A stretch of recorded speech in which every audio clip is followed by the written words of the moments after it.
So I think without argument we can all agree that Dexter Gordon is one of our favorite tenor sax players post 1960. I mean, he goes back earlier and he has wonderful sessions and he's historically relevant, coming up on the West Coast, and some of those early records, and particularly the first Dudo, is a very, very important record stylistically.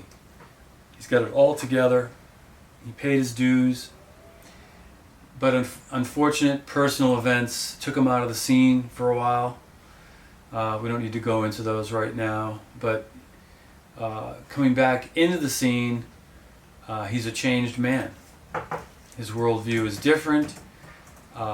Jazz itself has evolved, and so he's assimilating other influences, i.e. Coltrane, Rollins, different people. The interesting thing is that this person has always stayed his own man. He's just understanding other people's viewpoints and kind of widening the bandwidth in terms of how he's able to express himself. And here it's interesting because the rhythm section, this record was made in Paris, and this dude was very happy, and these guys were, these expatriates were very happy in Europe. They were treated very, very well. They were exalted. They were almost, treated like gods over there in Europe. Here, it was a hand-to-mouth situation where they would cut a record, they would do some gigs, but it was the rest of whatever was going on in the United States that they had to deal with. And so Dexter's expatriation there kind of combines, his resurgence from his personal problems and his assimilation of other influences, keeping his own voice, but then the joy of a life rediscovered living in Europe. And this record was made in Europe, and it is a joyful record. Even Willow Weep for me, as subdued of a tune as it is, as wistful as that tune can be, there is a feeling of joy and transcendence within, the elementality of the record. So the glue that keeps this one together, though, in terms of that feeling, is Bud Powell. And Bud is obviously, past his salad days on this record, but is such a deep musician that he has such referenceable points of genius in his understanding of this music that even when he's not full on 100%, he's still interesting to listen to. And that's the Bud Powell we're hearing on this record. It's a bit more stripped down, it's a bit more maybe hesitant at points. He's certainly not, the full-on burner Bud Powell of the early 1950s before, the event occurred where he was harmed. But again, the transcendence here is that he still is one of the greatest jazz pianists on a record where he can't display it like he used to.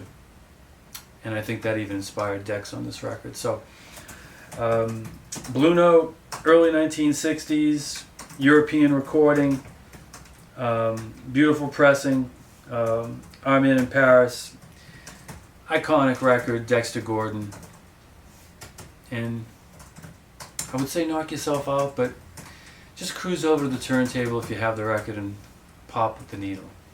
I would be remiss not to bring up Elvin Jones in terms of discussing flavorful percussion records that are informed from many different angles.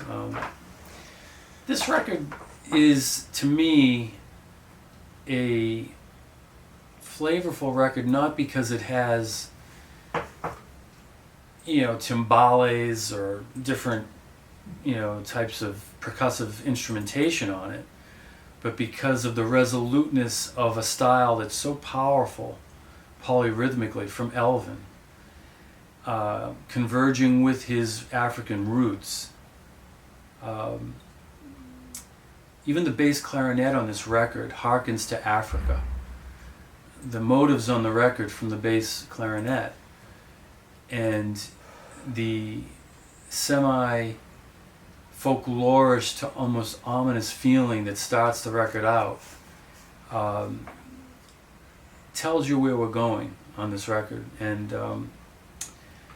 so I think it's a beautiful example of flavor that doesn't need to be created but with lots of instrumentation, but with an attitude. And Elvin Jones projects that attitude here, A, because he has the chops polyrhythmically to do whatever he wants to do. B, he's privy to the whole lineage, he's part of it. And at any given moment, he just slices whatever piece of that lineage he wants to use according to whatever he wants to say. And this record is kind of an example of that. Through all the records he was making, up to the point where he was making solo records with Blue Note, they're all a bit different. And it's a great period for Elvin Jones. People who are just getting into jazz, who maybe are looking at Coltrane, need to look at the post-mortem period of Coltrane, 67, 68, 69, 70, 71, with Elvin, where he's on his own, creating his own band, selecting his own musicians to work with, and creating his own conceptions. And this one here is a winner. It's 4 tunes. They're laid out over 10-12 minutes, and so there's a lot of development, but no flab. No flab. So again, these records, this one here it's a relatively common record. I don't know how many people know it, but if you have it, you already know.